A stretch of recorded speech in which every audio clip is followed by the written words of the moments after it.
And she's actually spent 25 years of her short life to enhancing employee experience and client performance through different and really innovative, dynamic type training programs. She really specializes in training really customized plans that really align with your specific business and just helping you guys really drive those measurable ROI, those results at the end of the day so that you can reduce stress and increase efficiency. So, Carrie, I'm going to kick it over to you. All right. Thank you so much, Kendall, for that introduction. I appreciate it. And all of you that have taken time to join today on this little bit gray, chilly morning, thank you for joining me. Molly, if you could go to the next slide. So I am here today to share information with you. And in hopes, my personal motivation is hoping that it gets you thinking differently about the work that you do. When we think about training and development, there's three key business challenges happening right now, and I'm curious if you are experiencing these. So, and these are nationwide. There's the challenge of skilling your workforce and low retention. And particularly the things that contribute to that is you've got an aging population who are retiring, and there is, that tacit learning, that tacit knowledge that they have, and it's being lost. But there's also that technology skills gap. You've got young professionals entering your workforce who have the technology piece, but they may not have some of the soft skills as well. And that combination of both actually are contributing as well to employee turnover rate, high employee turnover rates. The next business challenge that is on the rise, or predicted to be on the rise for 2025, is this misaligned organizational culture. And what that means very clearly is the training in particular is not aligned with the vision of the organization. So you see this when you have participants sort of mumbling, employees and workforce mumbling that they have to go to another training. Oh, it doesn't really apply to the work that we do. So there's a misalignment in the training compared to the vision, and there's a disconnection of the leadership. I'd be curious to know how many of your organizational leaders, whether it's the executives, the C-suite, upper management, actually attend or have a voice in the training as it's being facilitated. What's the culture, your organizational culture around alignment? And then the last thing is there's an unfocused adult learning strategy, if there's an adult learning strategy at all. Oftentimes, businesses focus on providing training, but there's very little attention being given to the individuals as learners. And that is, in fact, what my work is in, but looking at what is the workforce truly need. They no longer need bells and whistles and trending hacks, but rather they benefit from a clear strategy. So it's not having the focus strategy. Thank you, Molly, for going to the next slide. So with that, one of the solutions and my work is around this, is establishing a clear strategy from learning, not for training, because training is the giving of the information, but of learning. And how do we blend the training that you need to present to them with supporting their learning? So there's two elements to that help focus that initiative. It's the redefining the culture around training and learning, right? So how does our leadership view training and learning? But also, are we prioritizing the adult learner's experience during the training? Are we making those investments, right? So if we're going to use AI, there's a significant learning curve for many people with AI. And so to say you're going to use it in your training, you're not accounting for the learning curve element of it. And below that are some ways in which you can support the redefining the culture as well as prioritizing the experience. Molly, if you go to the next slide, please. So when you think about a learning strategy that's customized to your particular organization and your organization's needs, these are some of the benefits. And many employees nationwide that have been polled are saying these are the benefits. So there are benefits for the employees. There's also that organizational piece. Oftentimes businesses are looking for a workforce that's innovative, that they are productive, right? Whether it's in managing time or creating an item, a product and service. But there's also that enhancement of soft skills. And if we make that connection to this new generation of Gen Z and soon to be Generation Alpha, that really needs support around soft skills, having a learning strategy ensures that you do that. There's also the increase in employee trust.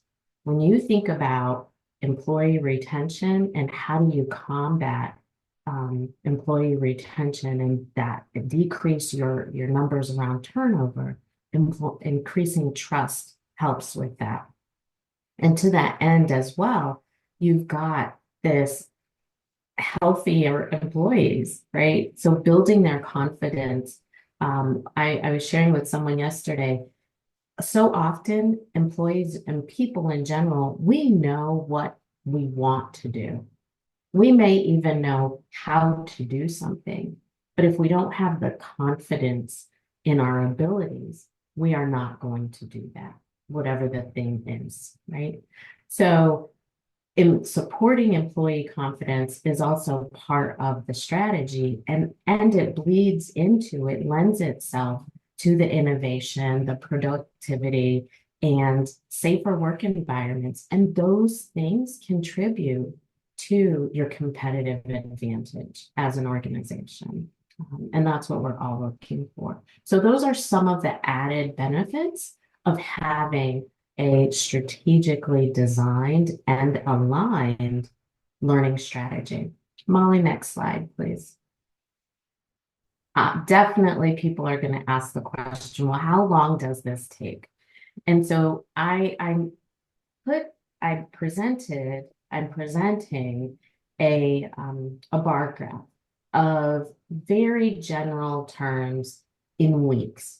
So if your organization needs to support the training and the learning development for 200 plus employees, when we think about what does this process look like, we've got an assessment phase.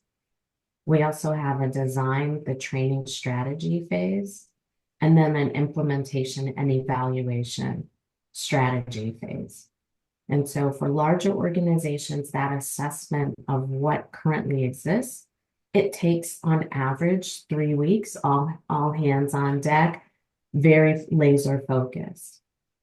Around the design, we're using that information that we gathered from the assessment in the design strategy. And then we also have that 5 weeks of implementation and evaluation strategy. I recognize that using an aggressive timeline is the way to get the ball moving. However, for smaller organizations, let's say 10 to 100 employees, those windows of time devoted to developing your strategy are shorter. It is the assessment 1 week, the design 2 weeks, with a 3.5 week implementation and evaluation.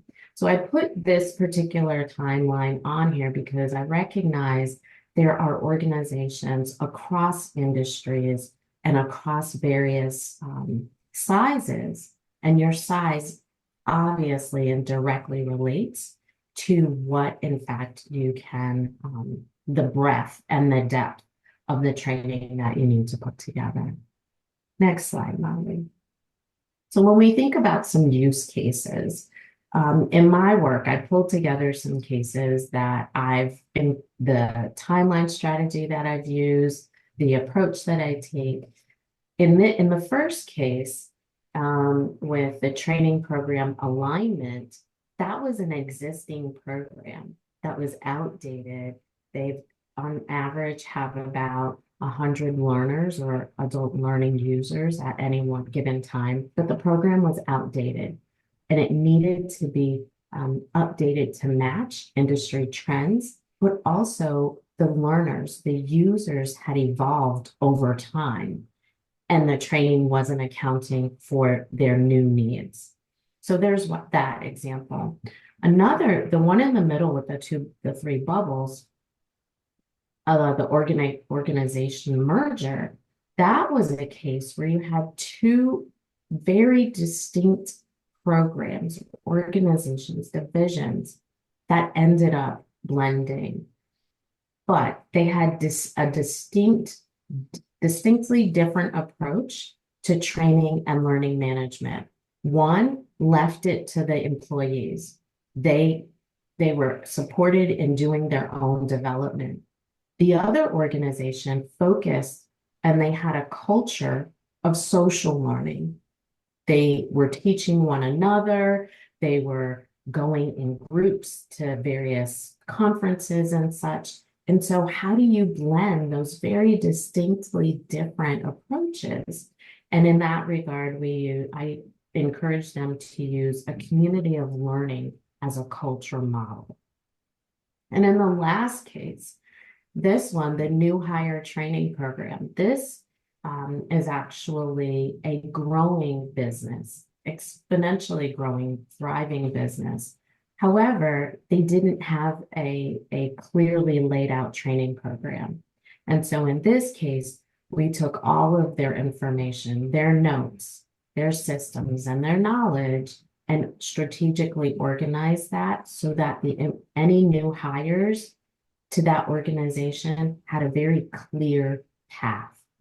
Across all of these, one of the things that's consistent is the time for learning was accelerated.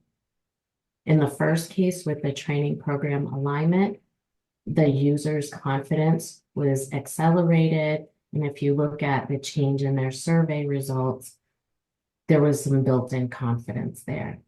In the merger, having that community of learning culture, it deepened the topics in which they were able to support and address and upskill for. And that's more of a socially based organization. And then the last one, they took their employees from months to onboard and really skill for the job to a matter of weeks. And what that did ultimately is it gave the director of the operations and the president back a significant amount of time. Molly, the next slide. So those are some approaches that I take, but more importantly, those are some common trends that are on the rise for this year that businesses are facing. I know Kendall has a quiz at the a Mentimeter to gather some information about these particular topics. But those are some solutions. If you're looking to make some changes in your employee retention, turnover, upskilling, capturing information for retiring population, even pipeline building for new employees and future workforce, I encourage you to think about establishing a strategically designed training and learning plan. If you'd love to further the conversation to empower your business with a tailored training solution, I'm more than happy to meet with you either online. Here's a QR code to schedule a consultation, or because I am also located in Rowan County, I'm happy to come to your space and have a nice conversation to explore some opportunities. But most importantly, think about your training program differently.